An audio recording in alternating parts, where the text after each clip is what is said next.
नमस्कार मित्रों, हार्दिक रूप से स्वागत करता हूं हमारे जेबी एंड सीबी मेड सिंपल के इस चैनल में। दोस्तों, आज का वीडियो लेसन हमारा बीएफएम का यूनिट नंबर 23 जो कि बेस्ड है banking regulation and capital topic पे, उसका एमसीक्यूज़ हम लोग डिस्कस करेंगे। कुल मिलाकर 70 एमसीक्यूज़ होंगे। तो दोस्तों, आपने जो भी कंसेप्ट सीखा है इस पार्टिकुलर चैप्टर में, बेसिकली उसका एप्लीकेशन आप लोग इस पार्टिकुलर वीडियो में देखेंगे। तो आपने यदि इसका थ्योरी लेसन नहीं देखा है दोस्तों, तो मैं सबसे पहले आपको रिकमेंड करूंगा कि आप पहले थ्योरी लेसन को देखिए, अपने कंसेप्ट को क्लियर कीजिए और फिर इस पार्टिकुलर वीडियो लेसन में आइए। तो दोस्तों, इसका थ्योरी लेसन का लिंक मैं आपको टॉप राइट कॉर्नर में प्रोवाइड करा देता हूं, तो उस पर जाकर आप पहले थ्योरी लेसन को देखिए। शुरुआत करते हैं अपने वीडियो लेसन को। पहला क्वेश्चन है, according to the textbook the role of capital is to. Option A कह रहा है दोस्तों, provide a cushion against the failure risk, provide fund needed to organize, open and operate a bank, promote public confidence, support growth and the development of new services। ई कर है all of the above। तो दोस्तों, capital का क्या role है? Capital से सब कुछ होता है, जितने भी पॉइंट आप देख रहे हैं सभी के सभी हैं। तो ऑप्शन नंबर ई करेक्ट है। क्वेश्चन नंबर 2 है, सिस्टमिक रिस्क क्या होता है? तो दोस्तों, ऑप्शन ए कर रहा है, it is the risk of failure of the whole banking system. B कर रहा है, individual banks of failure is one of the major source of systematic risk. दोस्तों, यहाँ पे गलती से सिस्टमेटिक लिखा गया, इसको मैं हटा देता हूँ, इसको मैं सही कर देता हूँ, सिस्टमिक रिस्क कर देता हूँ। अब सही है। तो उसके बाद this takes place when there are high interrelation between bank तो mutual lending and borrowing, all of this. तो दोस्तों, यदि हम बात करें सिस्टमिक रिस्क का, तो सिस्टमिक रिस्क में करेक्ट आंसर है कि यदि आपका होल बैंकिंग सिस्टम ही फेल कर जाए, ठीक है, if your whole banking system get fail, then this is the cause of systemic risk. ठीक है, तो ऑप्शन नंबर ए करेक्ट होगा यहाँ पे। Option number A is the correct one, so option number A is correct. Question number 3 है, a need for regulation on the risk management is more important due to.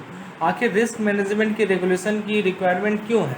Option A कर रहा है, the process of deregulation increased the competition which enhance more risk. मतलब deregulation का जो process है वो competition को बढ़ा दिया है, इस कारण से रिस्क बढ़ गया। बी कर रहा है, competition also promoted globalization, competition से ग्लोबलाइजेशन प्रमोट हुआ।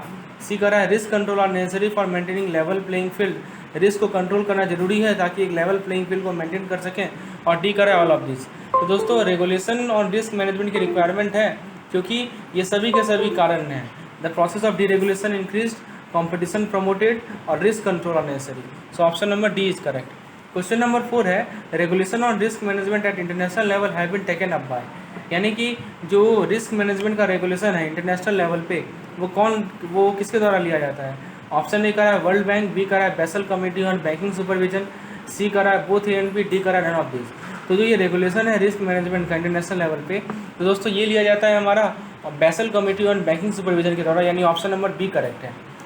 Basal committee on banking supervision works under, तो बीसीबीएस किसके अंदर काम करता है? एडीबी के अंतर्गत, बीआईएस के अंतर्गत, वर्ल्ड बैंक के अंतर्गत और इंटरनेशनल फाइनेंशियल कॉर्पोरेशन के अंतर्गत। दोस्तों, बीसीबीएस वर्क करता है बीआईएस के अंतर्गत, so option number B is correct. 6 number question है, the modus operandis of basic committee on banking supervision are.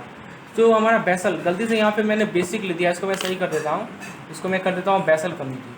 अब सही है ये, ठीक है। तो जो basal committee on banking supervision है, इसका मोडस ऑपरेंडीज क्या है? ए कर रहा है, it is instrumental in standardising bank regulation across jurisdiction. B कर रहा है, defines the role of regulation. C कर रहा है, the committee meets 4 times in the year. D कर रहा है, ऑल ऑफ दिस। तो दोस्तों, ये जो basal committee on banking supervision है, इसका मोडस ऑपरेंडीज ये सभी के सभी हैं। ये एक स्टैंडर्डाइज करता है बैंकिंग रेगुलेशन को, ये रोल ऑफ रेगुलेशन को डिफाइन करता है और 1 साल में 4 बार ये कमेटी मीट करता है।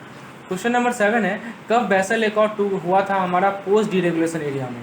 1988, 1991, 1975, 1972। तो पोस्ट डी रेगुलेशन एरिया में बेसल अकॉर्ड हुआ था हमारा 1988 में, सो option number A is correct. Question number 8 है, 1988 बेसल अकॉर्ड कब इन्फोर्स हुआ था? ऑप्शन ए कर रहा है, G10 कंट्री में हुआ था 1992 में, बी कर रहा है एशियन कंट्रीज में हुआ था 1991 में, सी कर रहा है इंटरनेशनल लेवल पे हुआ था 1988 में, डी कर रहा है नन ऑफ दिस।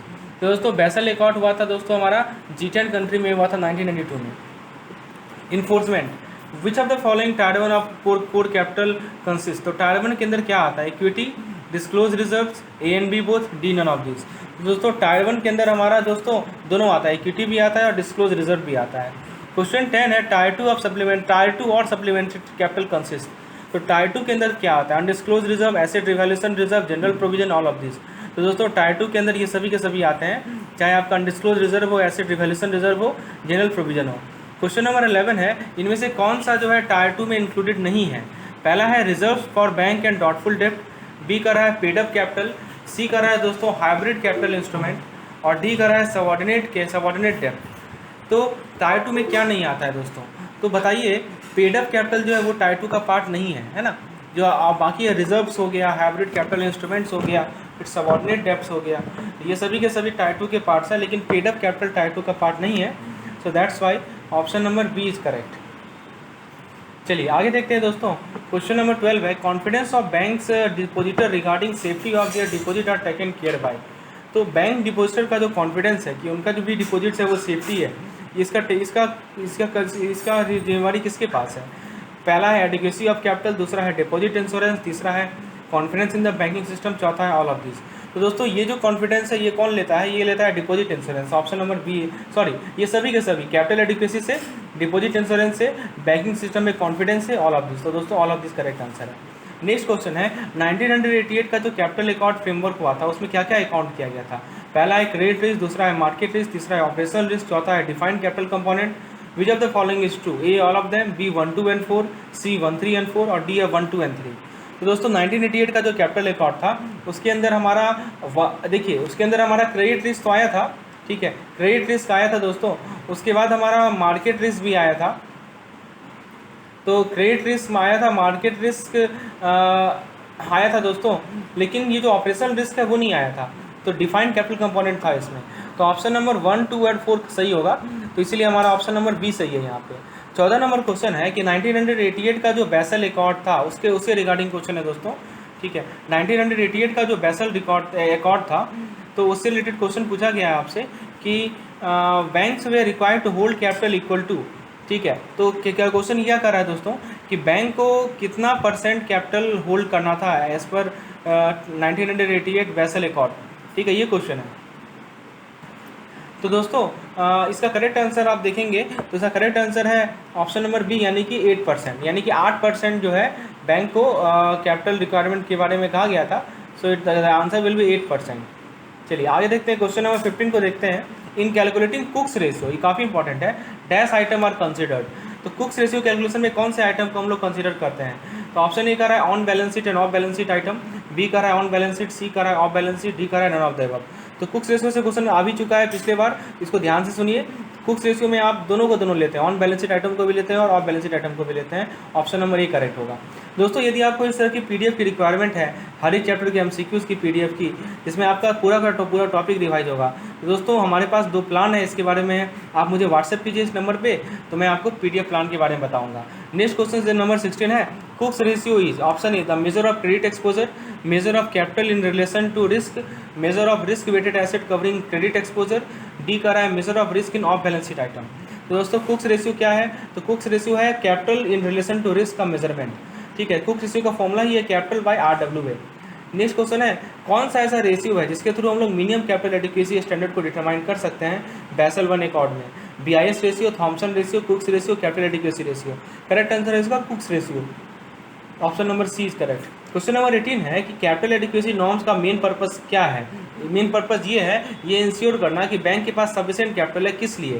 पहला ऑप्शन कर रहा है लोन को प्रोवाइड करने के लिए, दूसरा ऑप्शन कर रहा है डिपॉजिटर को रिपे करने के लिए, तीसरा ऑप्शन कर रहा है एक स्टेबल रिसोर्स को प्रोवाइड करने के लिए, ताकि कोई भी लॉस जो कि बिजनेस रिस्क से अराइज हो रहा है उसको लॉस को हैंडल एब्जॉर्ब कर सके, और चौथा कर रहा है कि इंफ्रास्ट्रक्चर के पास एडुकेट इंफ्रास्ट्रक्चर होना चाहिए अपना खुद। तो दोस्तों कैपिटल एडिक्वेसी नॉर्म्स का मेन पर्पस क्या है? मेन पर्पस है कि आपको एक स्टेबल रिसोर्स होना चाहिए ताकि कोई भी लॉस को एब्जॉर्ब कर सकें। क्वेश्चन नंबर 19 है, redeemable cumulative preference share comes under. तो RCPS किसके अंदर आता है? टायर 1, टायर 2, टायर 3 या नन ऑफ द अबव? दोस्तों RCPS हमारा टायर 2 का पार्ट है। नेक्स्ट क्वेश्चन है, इनमें से कौन सा टायर 1 कैपिटल के अंतर्गत आता है बेसल अकॉर्ड के अकॉर्डिंग? तो ऑप्शन ए है शेयर होल्डर्स इक्विटी, बी है डिस्क्लोज रिजर्व, सी है रिवैल्यूएशन रिजर्व, डी है undisclose reserves.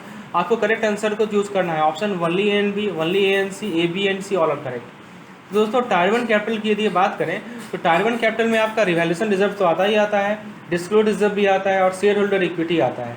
A B and सी होगा, ऑप्शन नंबर सी सही है।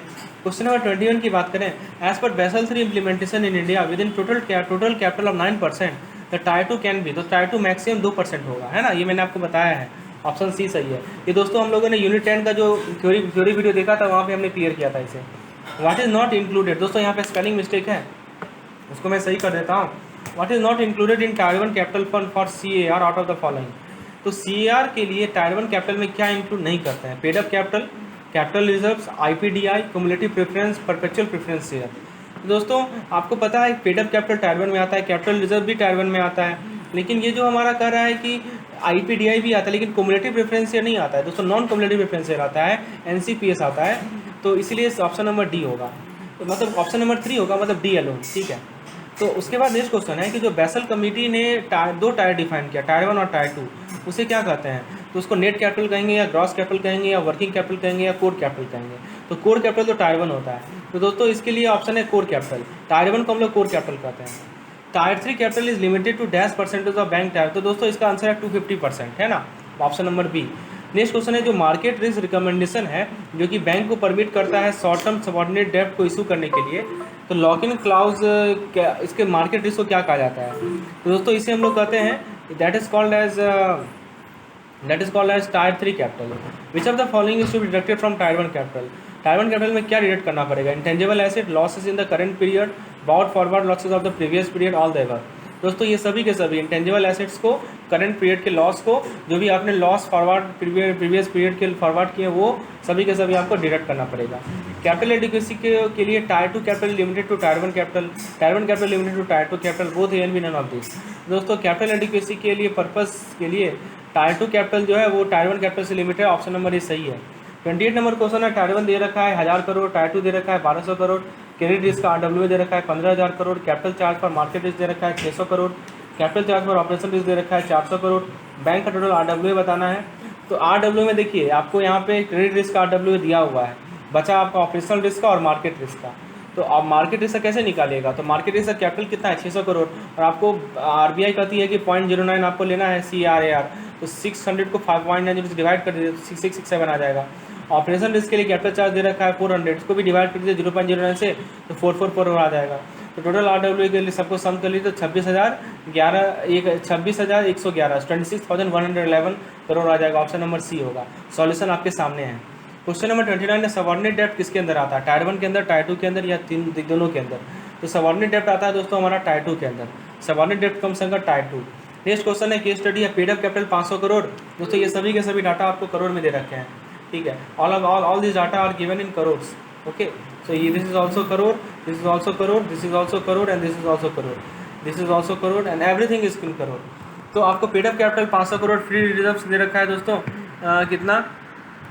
फ्री रिजर्व दे रखा है 1500 crore, provision and contingency reserve 1000 crore, evaluation reserve 1500 crore, PCNPS दे रखा है 2000 करोड़, सबऑर्डिनेट डेब्ट दे रखा है 1500 करोड़ और RWA for credit and operation risk they रखा है 50,000 करोड़, मार्केट रिस्क दे रखा है इतना।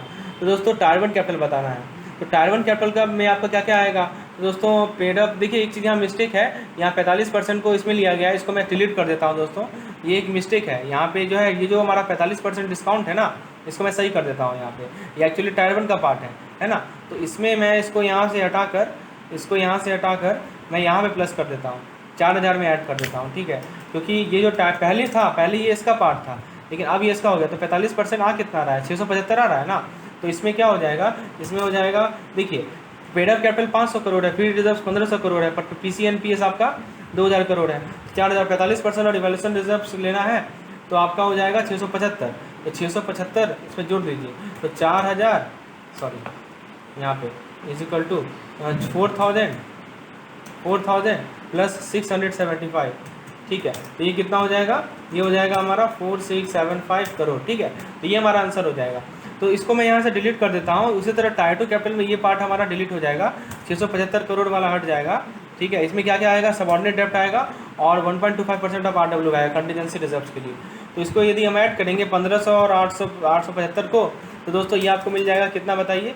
ये आपको मिल जाएगा 2375, ठीक है। तो इसको मैं सही कर लिया हूँ यहाँ पे, क्योंकि ये जो मैं फिर से बता रहा हूँ दोस्तों कि ये जो हमारा रिवैल्यूएशन रिजर्व्स है उसका डिस्काउंट 55% पे लेते हैं, 45% लेते हैं हम लोग, वो हमारा टायर 1 का पार्ट है, टायर 2 का पार्ट नहीं रहा वो।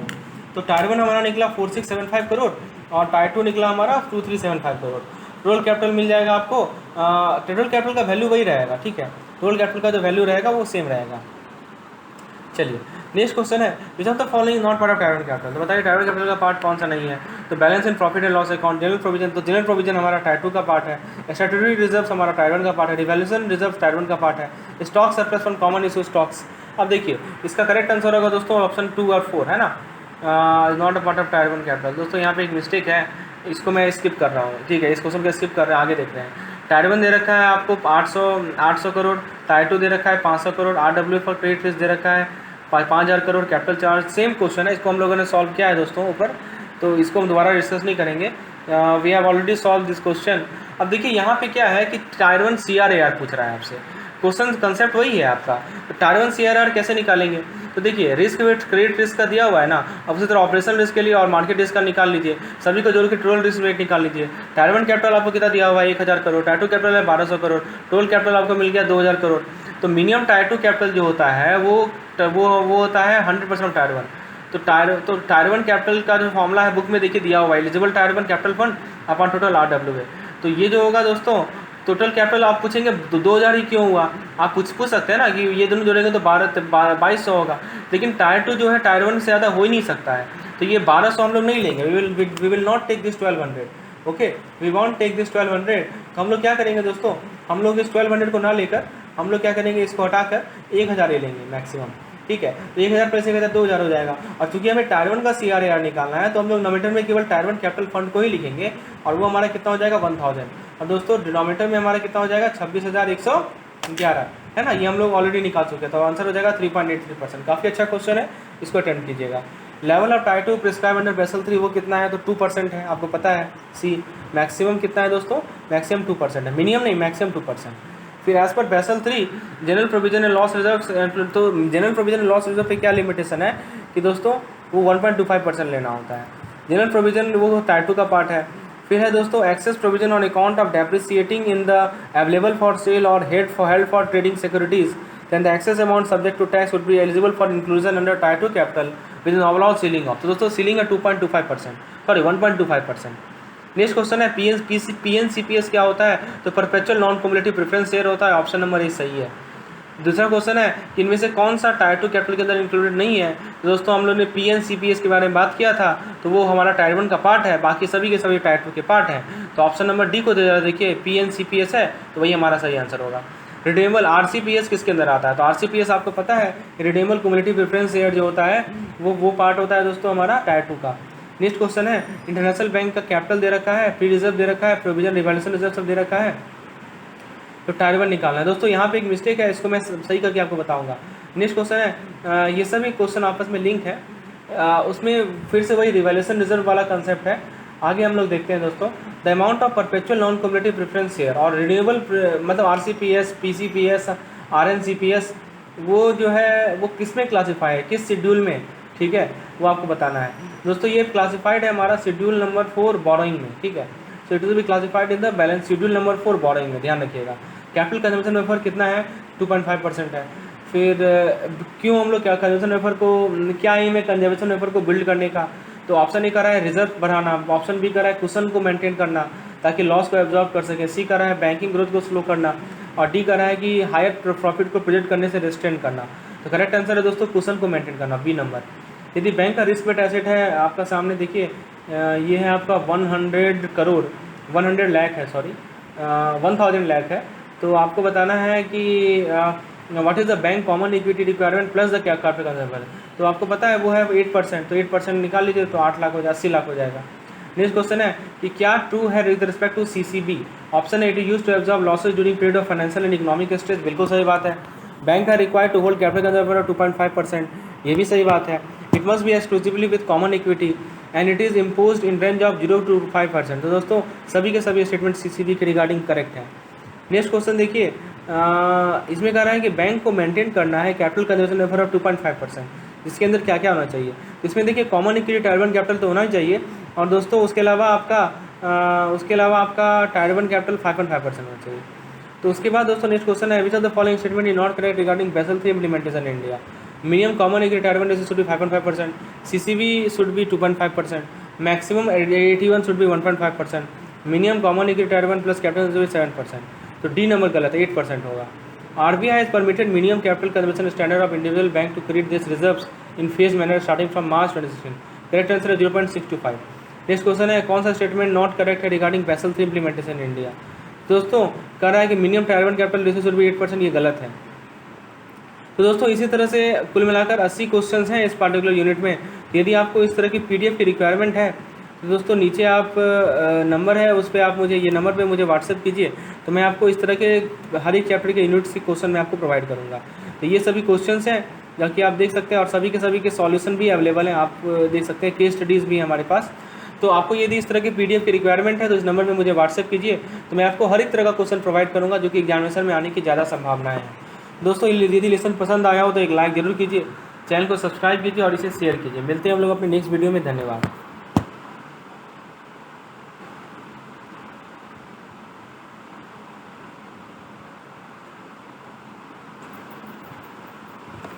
मोना